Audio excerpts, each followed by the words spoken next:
الحمدللہ رب العالمین والصلاة والسلام علی سید الانبیاء والمرسلین بسم اللہ الرحمن الرحیم نبی رحمت صلی اللہ علیہ وآلہ وسلم تفسیر ابن کثیر جلد نمبر 2 صفحہ نمبر 404۔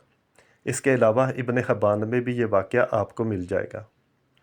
حضرت ابو ہریرہ رضی اللہ تعالیٰ عنہ سے روایت فرماتے ہیں کہ ایک دیہاتی حضور نبی کریم صلی اللہ علیہ وآلہ وسلم کی خدمت میں خون بہا ادا کرنے میں مدد لینے آیا۔ رسول پاک صلی اللہ علیہ وآلہ وسلم نے اسے کچھ دیا۔ پھر آپ صلی اللہ علیہ وآلہ وسلم نے اس سے پوچھا، کیا میں نے تم پر احسان کر دیا؟ اس دیہاتی نے کہا کہ نہ تو آپ نے احسان کیا اور نہ ہی اچھا سلوک۔ کچھ مسلمانوں کو اس بات پر غصہ آیا۔ انہوں نے کھڑے ہو کر اس دیہاتی کو مارنا چاہا۔ نبی کریم صلی اللہ علیہ وآلہ وسلم نے انہیں اشارہ کر کے سمجھایا کہ رک جاؤ۔ پھر رسول پاک صلی اللہ علیہ وآلہ وسلم وہاں سے اٹھے اور اپنے گھر تشریف لے گئے، اور گھر جا کر اس دیہاتی کو گھر بلایا اور فرمایا کہ تم ہمارے پاس کچھ لینے آئے تھے، ہم نے تم کو وہاں صحابہ کرام کے سامنے کچھ دیا جس پر تم نے کچھ نازیبا بات کہی۔ اس کے بعد نبی کریم صلی اللہ علیہ وآلہ وسلم نے اس دیہاتی کو کچھ اور دیا اور اس سے پوچھا، اب تو میں نے تم پر احسان کر دیا؟ اس پر دیہاتی نے کہا کہ ہاں، اللہ تعالیٰ آپ کو میرے گھر والوں اور میرے خاندان والوں کی طرف سے جزائے خیر عطا فرمائے۔ رسول پاک صلی اللہ علیہ وآلہ وسلم نے فرمایا کہ تم ہمارے پاس آئے، تم نے کچھ مانگا، ہم نے تمہیں دیا، لیکن تم نے اس پر نامناسب بات کہی جس کی وجہ سے میرے صحابہ کے دل میں تمہارے اوپر غصہ آیا۔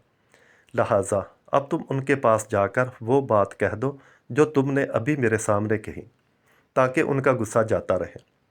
اس نے کہا کہ بہت اچھا۔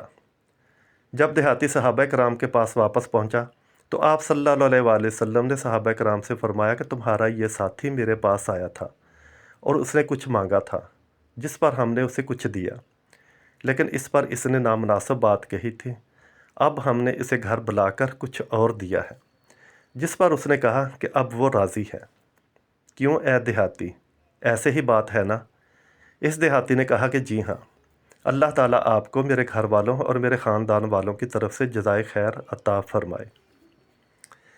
پھر نبی کریم صلی اللہ علیہ وآلہ وسلم نے فرمایا کہ میری اور اس دیہاتی کی مثال اس آدمی جیسی ہے جس کی ایک اونٹنی تھی جو بھدک گئی تھی، لوگ اس کے پیچھے لگ گئے تھے، اس سے وہ اور زیادہ بھاگنے لگی۔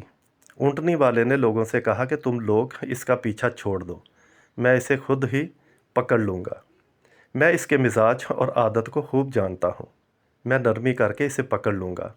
چنانچہ وہ اونٹنی کی طرف چل پڑا اور زمین پر پڑا ہوا کھجور کا بیکار سا خوشہ لے کر، اب ذرا پھر سنیں کہ زمین پر پڑا ہوا کھجور کا ایک بیکار سا خوشہ لے کر اسے بلاتا رہا یہاں تک کہ وہ آ گئی اور مان گئی۔ آخر اس نے اس پر کجاوا کسا اور اس پر بیٹھ گیا۔ اب اس مثال کو ذرا سمجھے۔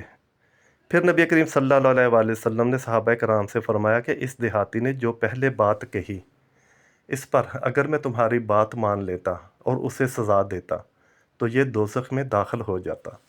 اللہ اکبر، سبحان اللہ، رحمت للعالمین، وصلی اللہ تعالی علی رسول خیر خلقہ محمد علیہ و اصحابہ اجمعین۔